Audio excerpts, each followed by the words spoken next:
Réflexion sur la démocratie en Afrique, entre héritage traditionnel et importation occidentale. L'Afrique traditionnelle connaissait des formes de gouvernance propres, basées sur la confédération des royautés, la consultation, les consensus, l'arbre à palabre et la responsabilité collective. Ces systèmes, souvent qualifiés de démocratiques à leur manière, reflétaient les rivalités socio-culturelles et l'âge culturel des peuples africains. La démocratie importée de l'Occident, en revanche, s'est révélée inadéquate, inappropriée par rapport à ces contextes.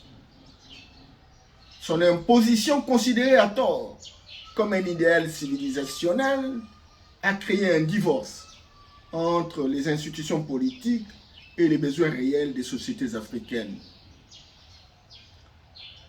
De nombreux géopolitologues, tels que Bertrand Badi, Jean-François Bayard, Edgar Morin et Achille Bembe, dénoncent cette rencontre civilisationnelle qui a souvent servi d'instrument de déstabilisation plutôt que de favoriser le développement. Elle provoque un court-circuit des dynamiques locales, retardant les progrès et créant une illusion de modernité qui ne se traduit pas en transformation concrète. Cette situation soulève une question fondamentale.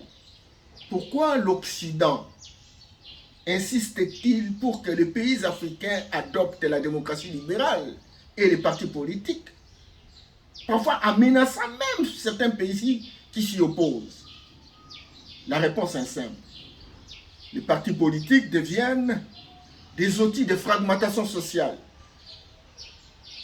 favorisant des clivages ethniques ou communautaires qui affaiblissent les États. Les cas de pays du Sahel, j'allais citer Burkina, Mali, Niger, qui en sont révélateurs. Ou les pressions internationales pour établir les partis politiques visent indirectement à fragiliser la cohésion sociale et maintenir une instabilité contrôlée. Il faut donc comprendre que la démocratie occidentale a souvent pour mission d'absorber ou de neutraliser les cultures africaines qui s'écarteraient du modèle importé. Un arbre, pour grandir, a besoin de racines solides. Or, l'Afrique a perdu une grande partie de ses racines culturelles et spirituelles. La civilisation occidentale, en imposant ses systèmes politiques, éducatifs, religieux et économiques, tend à neutraliser les génies propres, la spiritualité authentique et les centres de responsabilité des peuples africains. La solution, selon moi, réside dans un retour aux héritages traditionnels africains pour refonder nos sociétés. La multipolarité du monde actuel, avec l'émergence de nouvelles puissances, offre à l'Afrique une opportunité unique de rechercher de nouvelles voies, des modèles afrocentriques adaptés à des réalités culturelles historiques. Quand on monte sur une échelle du temps, et que si on n'y arrive pas, il faut changer d'échelle.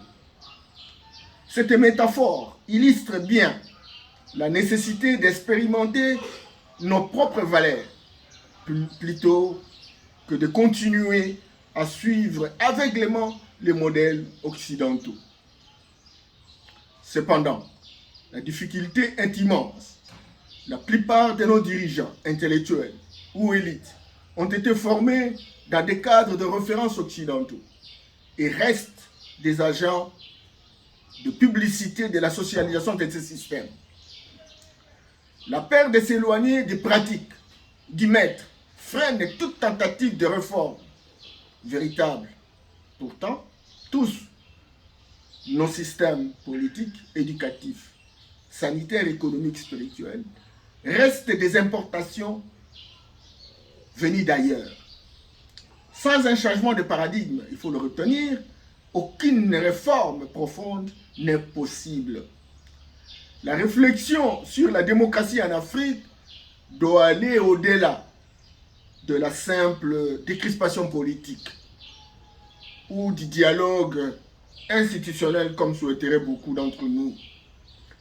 Il s'agit de respecter, j'allais dire, la Constitution, le système électoral et la gouvernance publique dans un cadre afrocentrique et non hérocentrique, capable de prendre en compte toutes nos ethnies et de réduire les injustices.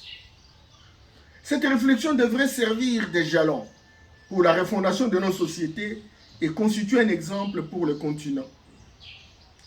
Je lance donc un appel solennel à toute la classe politique, économique et sociale de l'Afrique pour travailler dès maintenant à une réflexion profonde sur cette problématique complexe afin de préparer un avenir où nos valeurs et nos héritages traditionnels servent de base à un développement véritable, inclusif et durable. Ceci ne pourrait être possible que si l'on prend des décisions audacieuses pour abandonner les modèles de démocratie occidentale qui nous a fondamentalement infantilisés, clochardisés et instrumentalisés, et revenir sur un modèle africain, scientifisé, modernisé et théorisé. Je crois voir la voie obligée pour poser un premier pas, et le premier pas a toujours été le plus long pour le progrès de l'Afrique. Merci. C'était Norbert Yamba Yamba Choukou, panafricaniste.